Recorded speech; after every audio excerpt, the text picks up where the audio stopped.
नमस्कार बालमित्रांनो, new knowledge hub या यूट्यूब चॅनलमध्ये आपलं सर्वांचं स्वागत. आज आपण पूर्ण संख्यावरील 4 मूलभूत क्रिया हे अंकगणितातलं दुसरं प्रकरण नवनीत पुस्तकातील सुरू करणार आहोत.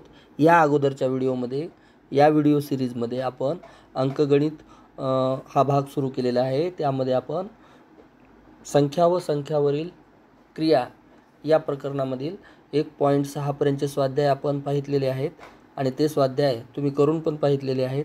तर आज आपण पूर्ण संख्यावरील 4 मूलभूत क्रिया आपल्याला माहीत आहेत. या माध्यमातून आज आपण स्वाध्याय 2.1 सुरू केलेले आहे. तत्पूर्वी आपण अंकगणिताचा तास असल्यामुळे वही, पेन आणि तसंच नवनीतचं पुस्तक उघडं करून समोर ठेवून अतिशय काळजीपूर्वक गणित वाचायचं आहे आणि त्यानंतर आपण ते गणित सोडवण्याचा प्रयत्न करणार आहोत. या व्हिडिओच्या माध्यमातून आपण अंकगणित, मानसिक क्षमता चाचणी म्हणजे बुद्धिमापन आणि भाषा अशा पद्धतीच्या वेगवेगळ्या व्हिडिओ सिरीज सुरू करणार आहोत. चला तर मग पाहूया. आज आपण स्वाध्याय 2.1 मधलं पहिलं गणित बघा. गणित शांत डोक्यानं वाचायचं आहे. 4 किलोग्रॅम तांदळाची किंमत 9 किलोग्रॅम गव्हाच्या किमती इतकी आहे. जर 1 किलोग्रॅम गव्हाची किंमत 54 असेल तर 8 किलोग्रॅम तांदूळ व 9 किलोग्रॅम गव्हाची किंमत किती? तर बघा, पर्याय आहेत आपल्यासमोर. आपण आता पाहूया.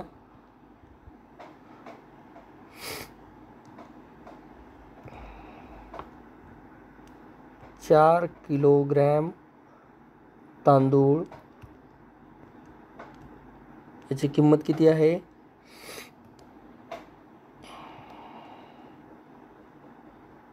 तांदळाची किंमत किती आहे?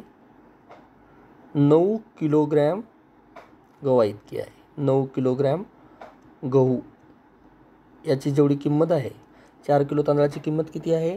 9 किलोग्रॅम गव्हा इतकी आहे. जर 1 किलो गव्हाची किंमत 54 रुपये असेल, बघा गव्हाच्या खाली आपण लिहू 54 रुपये गव्हाची 1 किलोची किंमत आहे.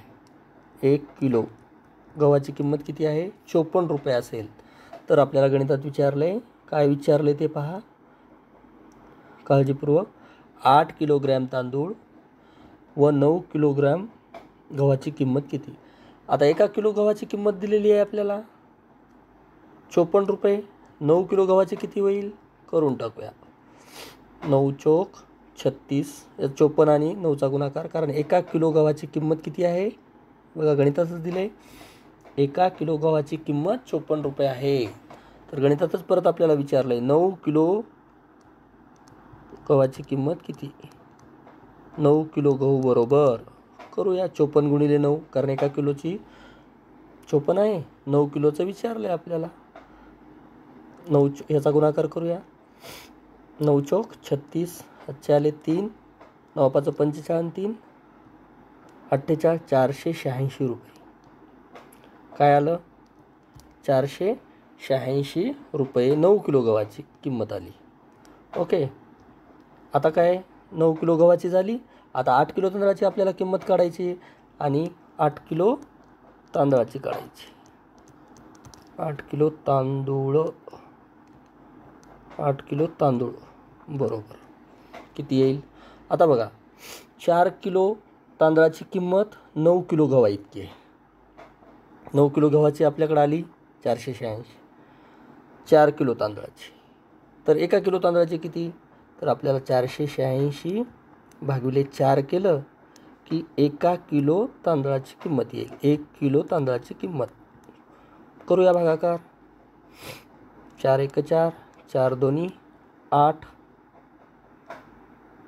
4 1 4, उरले 2, दिला पॉईंट, घेतला 0, 4 5 20.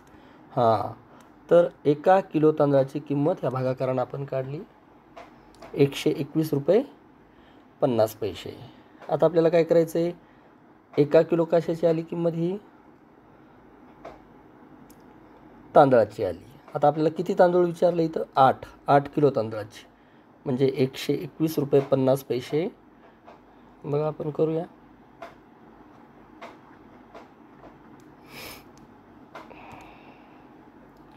1 121 रुपये 50 पैसे गुणिले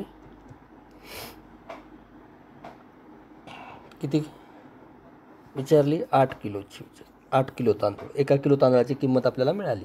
करूया 8 0 0 8 0 0 8 45 ला 0 हात 4 8 1 8 आणि 4 12ला 2चा हात चाला 1 8 1 8 आणि 1 9 2 नंतर दशांश. परत एकदा गुणाकार पहा 8 0 0 8 45 ला 0 हात 4 8 1 8 8 आणि 4 12ला 2 हात चाला 1 8 दोन्ही 1 मिनिट परत पाहूया आपण हे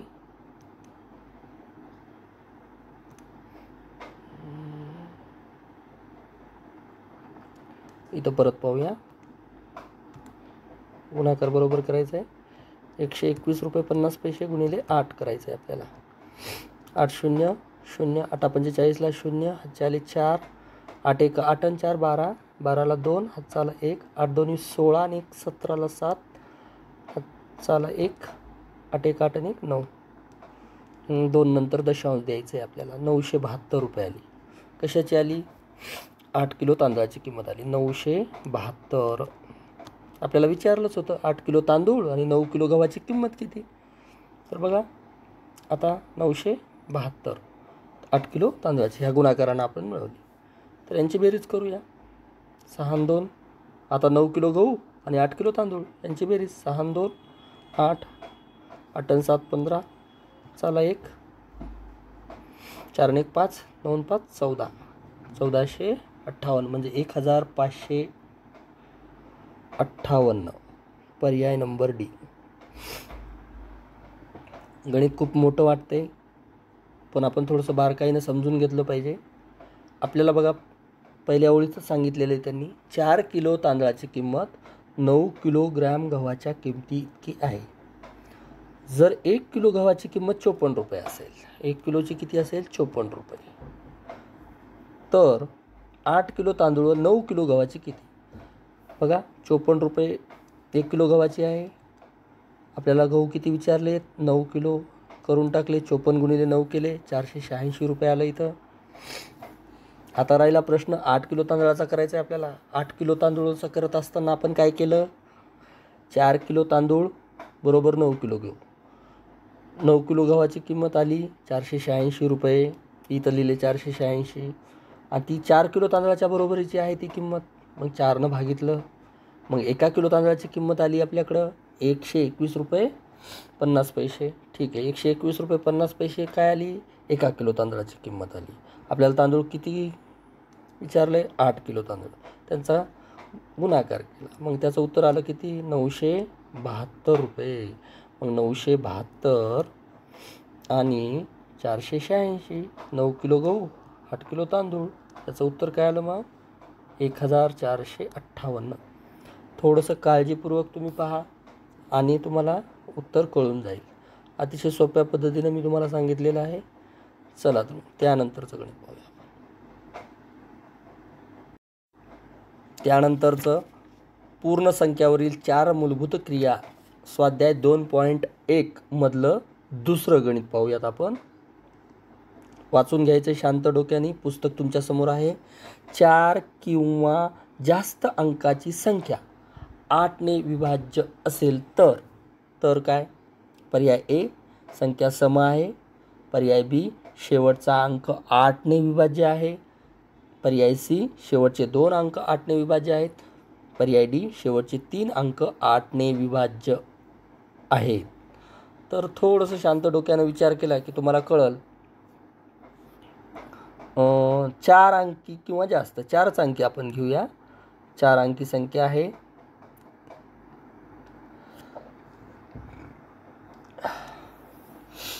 घेतली आपण 4 अंकी संख्या 8ने विभाज्य असेल तर म्हणजे तिला 8ने भाग जात असेल तर 8ने सुरुवातीला सर्वात महत्त्वाचा प्रश्न की 8ने विभाज्य म्हणजे त्यांना काय म्हणायचं आहे की 8 भाग जातो या संख्येला. तर मग खालीलपैकी कोणतं विधान बरोबर आहे? 8ने भाग जाण्यासाठी सुरुवातीला ती समसंख्या आहे का? बरं ठीक आहे, समसंख्या आहे. शेवटचा अंक 8ने विभाज्य आहे? शेवटचा अंक नाही तसं काही. शेवटचे 2 अंक 8ने विभाज्य आहेत? 2 अंक 8ने विभाजक आहेत, हे पण ठीक आहे. शेवटचे 3 अंक 8ने विभाज्य आहेत. या प्रश्नाचं उत्तर हे आहे. कसं? पहा, 8ची कसोटी आठवा. 8ची कसोटी. 8ची कसोटी काय सांगते? एकक, दशक, शतक. या 3 अंकांना, एकक, दशक, शतक, या 3 अंकांना जर 8ने भाग जात असेल तर ती संख्या किती अंकी असो, तिला संपूर्ण भाग 8ने जातो. आता इथं मी संख्या लिहिलेली आहे तुम्हाला बघा. एकक, दशक, शतक, हजार, 10,000, लक्ष. 4,34,880. 880ला जर 8ने भाग जात असेल, जाते का बघू आपण. 8 एक 8, 8 एक 8 जाते. निशेष भाग जातो. आपल्याला माहिती आहे 2ची कसोटी, 4ची कसोटी, 8ची कसोटी. थोडक्यात इथं कसोटीच विचारली होती. जर 8ने एखाद्या संख्येला भाग जात असेल, विभाज्य असेल ती संख्या, तर काय? तर शेवटचे 3 अंक 8ने विभाज्य आहेत. हेच बरोबर आहे त्याचं उत्तर. बघा 2ची कसोटी आपल्याला माहिती आहे 0, 2, 4, 6, 8. एकक स्थानी असेल तर त्या संपूर्ण संख्येला 2ने भाग जातो. 4ची कसोटी काय? एकक आणि दशक स्थानचा अंक. एकक आणि दशक स्थानचा अंक पाहायचा आहे आपल्याला. एकक आणि दशक स्थानचा अंक पाहायचा आहे. आणि 8ची कसोटी काय? एकक, दशक आणि शतक, या 3 अंक, शेवटचे 3 अंक 8ने विभाज्य आहेत. तेव्हाच ती काय विषमय असू शकते एखाद्या वेळेस. शेवटचा अंक 8ने विभाज्य म्हणजे ती काही सगळ्या संख्येला 8ने भाग जात नाही, 4 अंकी संख्येला. शेवटचे 2 अंक नसतात, 2 अंक 4च्या कसोटीत असतात. ते शेवटचे 3 अंक 8च्या कसोटीत असतात. शेवटी आपल्याला कसोट्या पाठ असणं महत्त्वाचं आहे. 2, 4, 8 यांच्या कसोट्या जवळपास सारख्या आहेत. 3, 6, 9 यांच्या कसोट्या जवळपास सारख्या आहेत. या आपण पाठच करून घ्यायच्या आहे. म्हणजे इथं कसोटीवर आधारित हा प्रश्न होता. तुम्हाला अधिक समजलाच असेल. त्यानंतर पुढचं गणित पाहूयात. त्यानंतर स्वाध्याय 2.1 मधलं तिसरं गणित आपण पाहूयात. एक इंजिन एका मिनिटात 95 लिटर पाणी उपसते. 14,060 लिटर पाणी उपसण्यास त्याला किती वेळ लागेल? बघा, मिनिटात, एका मिनिटात किती? 95 लिटर पाणी उपसतं. तर 14,060 लिटर पाणी उपसण्यास त्याला किती वेळ लागेल? अतिशय सोपं गणित. फक्त भागाकार मोठा आहे. 95चा पाडा काही कुणालाच पाठ नसतो, तर आपण करून पाहिजे आहे. 95 हे 3 अंक पहा. 95 एक 95 घेतले, वजाबाकी करा. 10तून 5 गेले, 5 राहिले. 14मधून 9 गेले, इथं 3 राहिले. 13मधून 9 गेले, 4 म्हणजे 45. ओके, वरचे 6 आपण आता खाली घेऊयात. 95चा पाडा तयार करायचा आहे. पाठ तर कुणालाच नसणार आहे. पाडा तयार करता आला पाहिजे. 95 दोन्ही 200 होतील. आपण 4 करून पाहू. अंदाजे केलं मी. 5 चोक 20, 2, 9 चोक 36, 37, 38, 380. बरं, 95 गुणिले 5 करून पाहूया. 95 गुणिले 5, 5 5 25, 2, 9 5 45, 2 47. 475 मोठे व्हायले. आपण घेऊया 95 चोक. 95 चोक किती होतील? 380. भागाकार करतोय आपण, याची वजाबाकी करूया. 6 मधून 0 गेले 6, 5 मधून 8 जात नाहीत, इथं 3, इथं 15, 15 मधून 8 गेले 7, 76. तर शेवटचे 0 खाली घेतला 760 झाले. आता हे किती झाले ते 475. आता 95 गुणिले 7 करून पाहू. 95 पाचा इतकं आलं बघा, 475 आलं. आता आपल्याला 760 आहे. आता 95 सक करण्यापेक्षा आपण 95 गुणिले 7 करून पाहू. 95 गुणिले 7 बघूया. 5 7 35, 3 9 7 63 आणि 3 64 65 66 665 केलेत. लहान व्हायलेत हे. बरं 95 गुणिले आता किती करून पाहायचं, 8 करून पाहूया. 95 गुणिले 8 करून पाहूया इथं. चला 95 गुणिले 8 करून पाहितले. 95 गुणिले 8 केले. 8 पंचे 40ला 0 हातचे आले 4, 9 8 72 आणि 4 76, 760 आले बघा. 760 म्हणजे किती, 95 8 760. उत्तर आपल्याला, तुम्हाला लक्षात आलं असेल उत्तर काय आलं आहे आपलं. 148 तास असतील का हे, नाही. 1480 मिनिट आहेत का, नाही. सेकंद आहेत का, नाही. तर काय आहे 148 मिनिटं. भागाकारावर आधारित गणित होतं की पाडाही पाठ नसताना मोठा भागाकार विद्यार्थी कसा करू शकतो यावर आधारित होतं.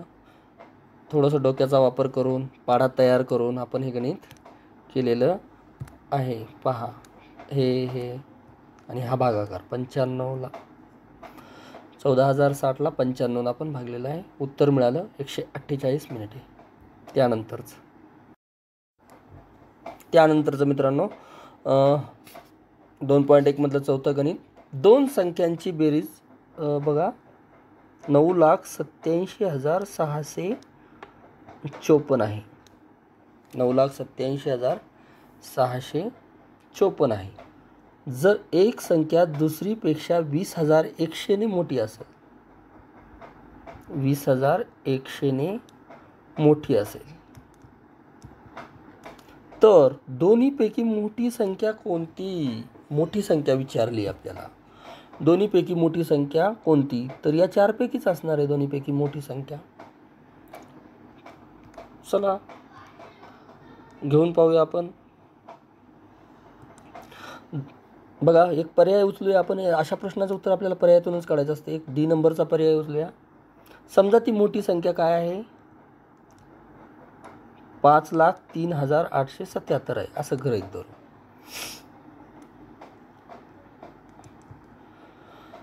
5,03,877 आहे ती मोठी संख्या. मग मोठी संख्या काय म्हणले, जर एक संख्या दुसरीपेक्षा 20,100 ने मोठी असेल.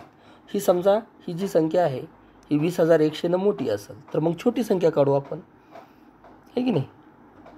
20,100 ने मोठी असेल, यांची काय करावं लागेल, वजाबाकी करावं. 7 मधून 0 गेले 7, 7 मधून 0 गेले 7च, 8 मधून 1 गेला 7, 3ला 3, 4, 10तून 2 गेले 8, 4, 4,83,777 काय आली. ही जर मोठी संख्या असेल तर ही छोटी संख्या असेल किंवा लहान संख्या असेल. छोटी मोठी. काय केलं आपण, एक पर्याय उचलला. आपल्याला माहिती आहे दोन संख्यांची बेरीज 9,87,654 आहे आणि दोन्हीपैकी एक संख्या 20,100 ने मोठी आहे. आणि विचारले काय आपल्याला, दोन्हीपैकी मोठी संख्या कोणती. पर्याय उचलला एक, 5,03,877. ही संख्या मोठी आहे असं गृहीत धरलं, हेच उत्तर आहे असं गृहीत धरलं. मग ते काय आहे, 20,100 न काय आहे, मोठी आहे. मग छोटी संख्या काढू आपण. ही छोटी काढली, लहान दिसतंय तुम्हाला, लहान काढली. आता मला सांगा, लहान संख्या आणि मोठी संख्या यांची बेरीज एवढी यायला पाहिजे, तर मग आपलं हे पर्याय बरोबर आहे. येते का पाहू. हे मिटवून टाकतो मी. आता या दोघांची इथं 4 होता.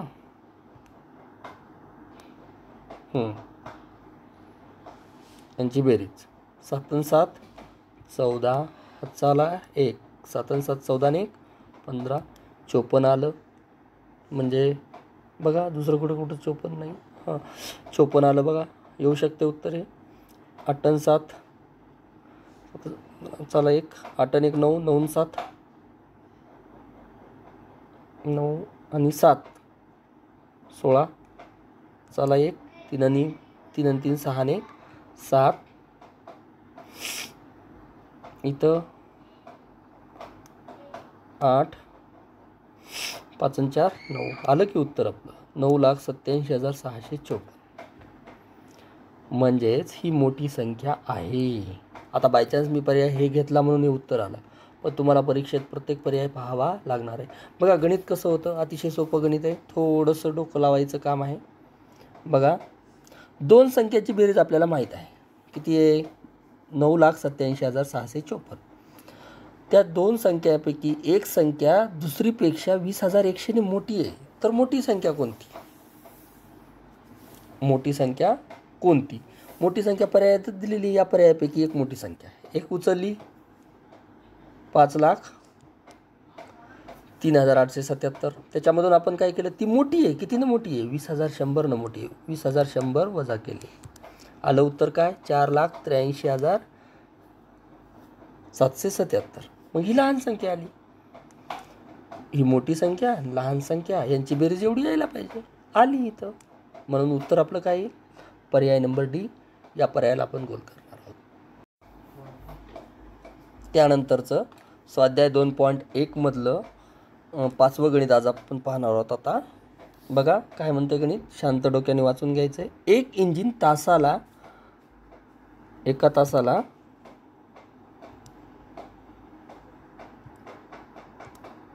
तासाला काय करतं इंजिन? 84,500 लिटर पाणी खेचते एका तासाला. एका दिवसात 10 तास इंजिन चालते. किती तास? 10 तास. एका दिवसात 10 तास चालते. तर 5 दिवसात ते किती लिटर पाणी खेचेल? आधी एका दिवसात किती लिटर पाणी खेचेल हे आपण काढू. 84,500 लिटर पाणी तासाला, एका तासात. तास एका तासात. एका तासात किती? तासात किती? 84. एका तासात 84,500. तर एका दिवसात किती? 10 तास चालतं ना ते. तर 10 तासात किती? 10 तासात 10 तास चालतं. म्हणजेच एका दिवसात किती? 84,500 जशाला तसे हे 0 1 दिला. म्हणजे एका दिवसात 8,45,000 लिटर पाणी खेचतं.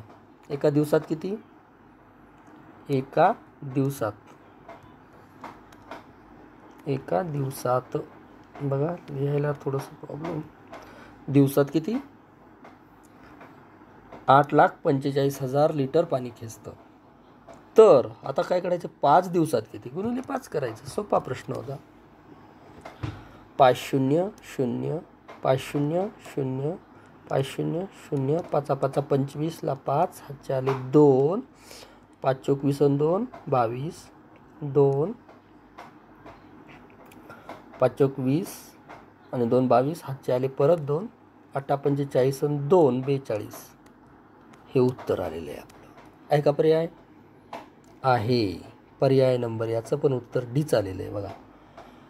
एकक, दशक, शतक, हजार, 10,000, लक्ष, दशलक्ष. 42,25,000 लिटर पाणी 5 दिवसात खेचेल. ते इंजिन काय करेल? 5 दिवसात 42,25,000 लिटर पाणी खेचेल. परत एकदा वाचूयात गणित. अतिशय सोपं गणित होतं. एक इंजिन तासाला किती? 84,500.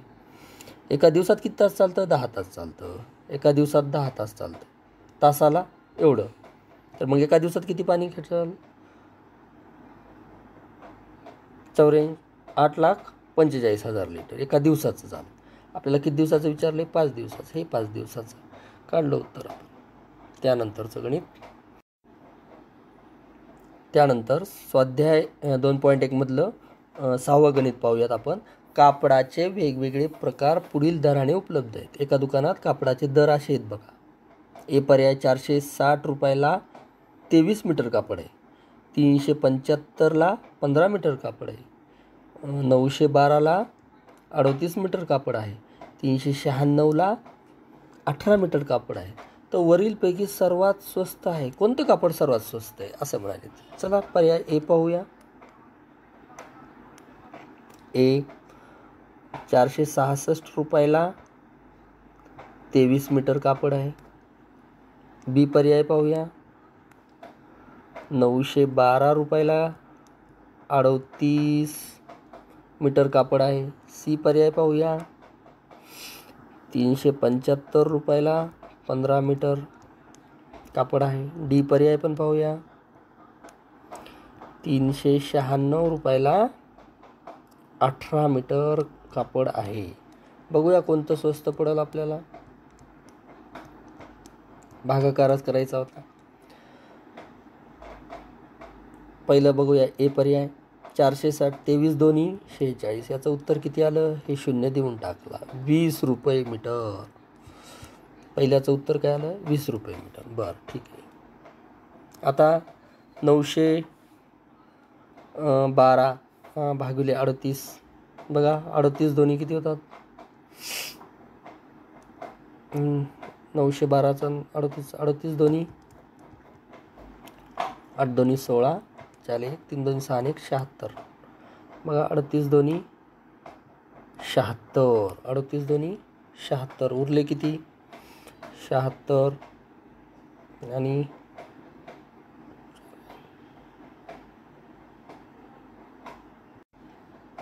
38 दोन्ही 76. उरले 11. झाले किती मग इथं 38 दोन्ही 76. उरले 15. उरले 152 झाले. मग इथे किती झाले 152. परत 38चा आपल्याला हे करायचं.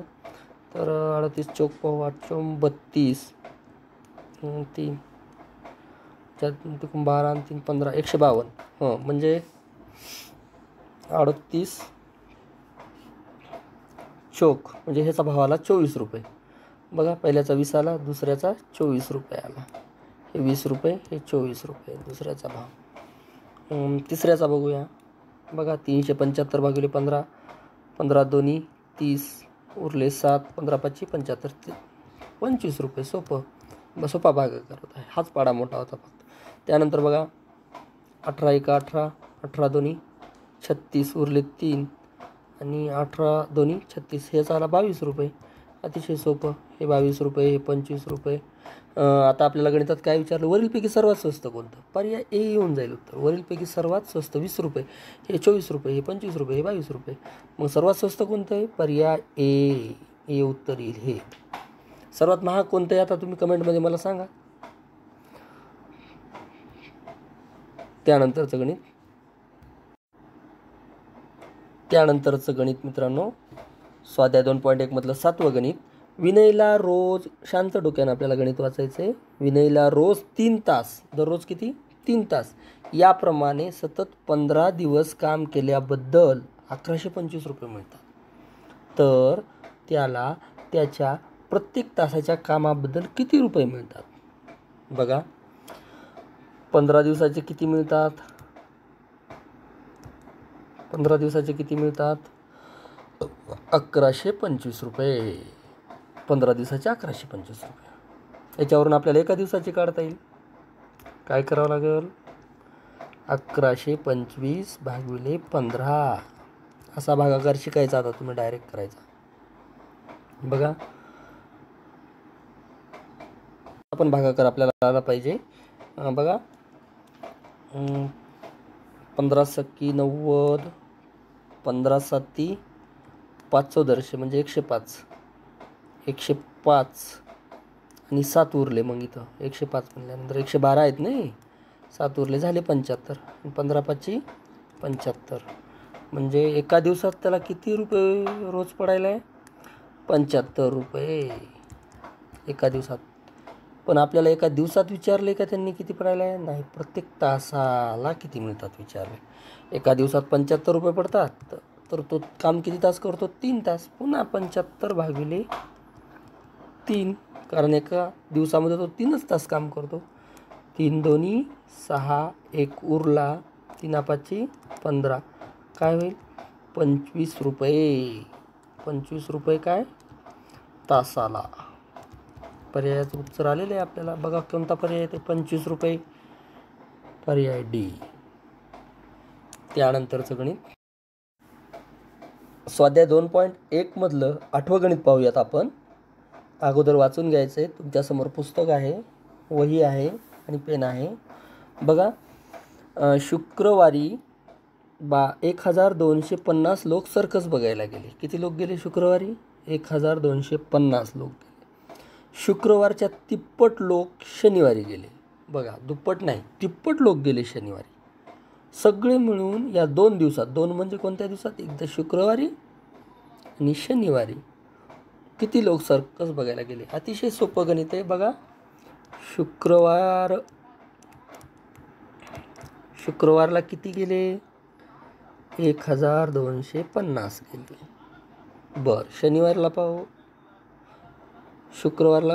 शुक्रवारच्या तिप्पट शनिवारी गेले. शनिवारला पाहू किती गेले.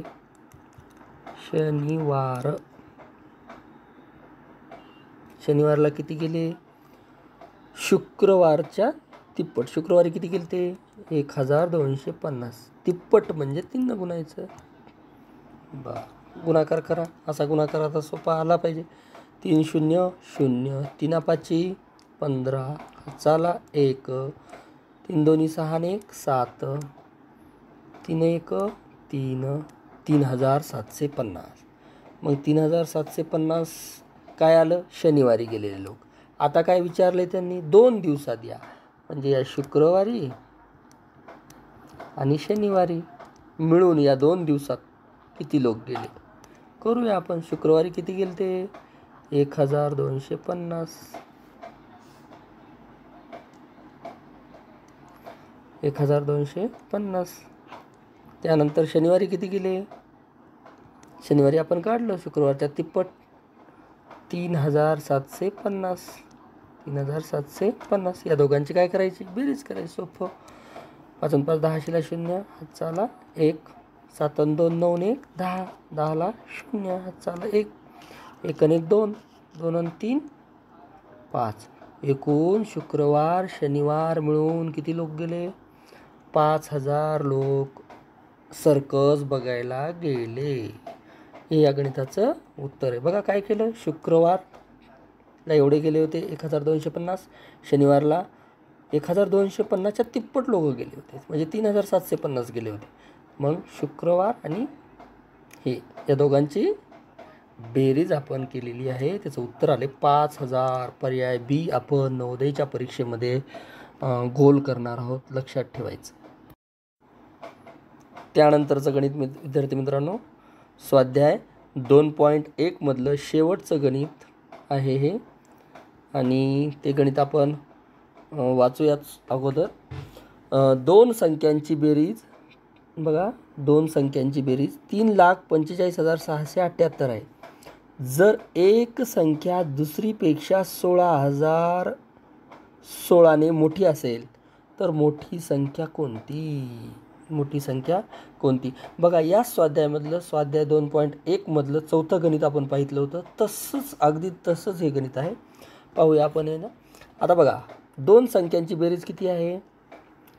3,45,678. 2 संख्यांची बेरीज आपल्याला दिलेली आहे. 2 संख्यांची बेरीज आपल्याला दिलेली आहे. एक संख्या दुसरीपेक्षा 16,016ने मोठी असेल. 16,016ने मोठी असेल.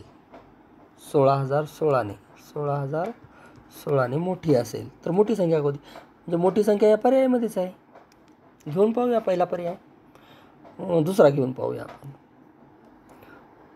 तसं तर परीक्षेत प्रत्येकच घेऊन पाहावं लागणार आहे, पण आपण पाहूया दुसरा समजा पाहितला आपण 1,70,847.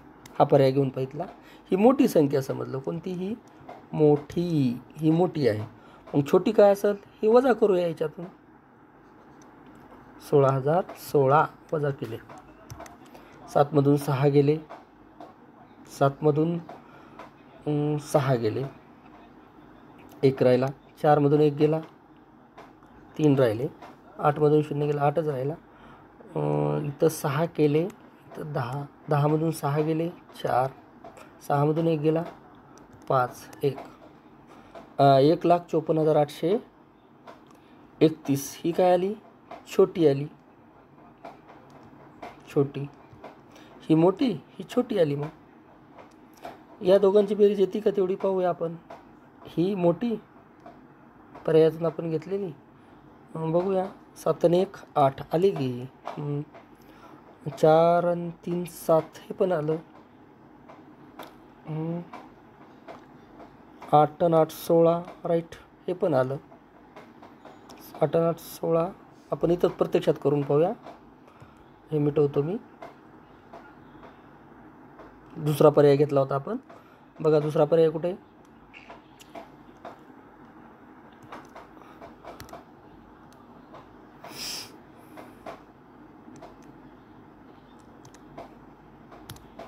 दुसरा पर्याय कुठे?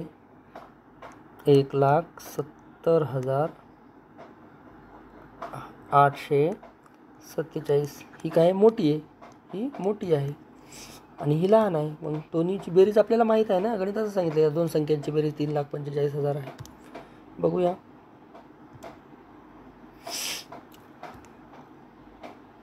7 आणि 1 8, 4 आणि 3 7, 8 आणि 8 16ला 6, चला 1, 4 आणि 1 5, 7 आणि 5 12, चला 1, 3,25,000 नाही, हे पर्याय येणार नाही. म्हणजे बेरीज बघा, 3,00,000 किती 45,000 यायला पाहिजे. परत एकदा बघूयात बेरीज. 7 आणि 1 8, 4 आणि 3 7, 8 आणि 8 16ला 6, हातचाला 1, 4 आणि 1 5, 7 आणि 5 12, 12ला 2, हातचाला 1, 3,25,000 येते. आपल्याला पाहिजे किती? हे पाहिजे. त्याच्यामुळे हे बी हा पर्याय येणार नाही. बी हा पर्याय येणार नाही. मग आपण काय करायचं आता? दुसरा पर्याय घेऊन पाहूया.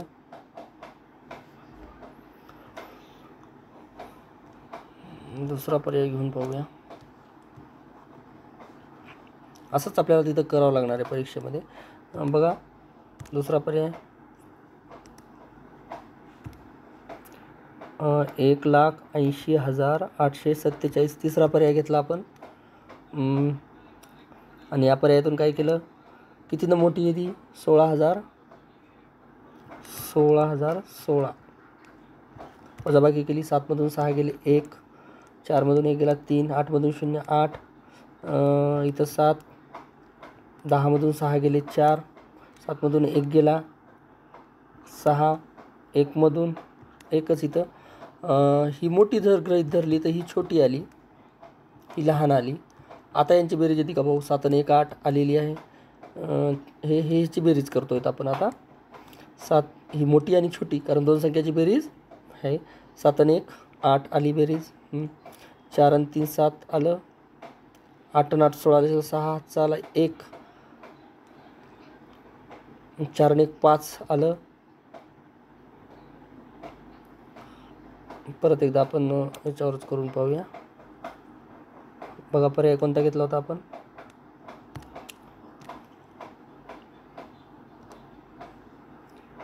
1,80,847. ही मोठी आणि ही लहान, या दोघांची बेरीज ही यायला पाहिजे. 7 आणि 1 8, 4 आणि 3 7, 8 आणि 8 16, 6 चाला 1, 4 आणि 1 5, 8 आणि 7 14, 3,45,600 राईट आलेलं आहे आपलं उत्तर.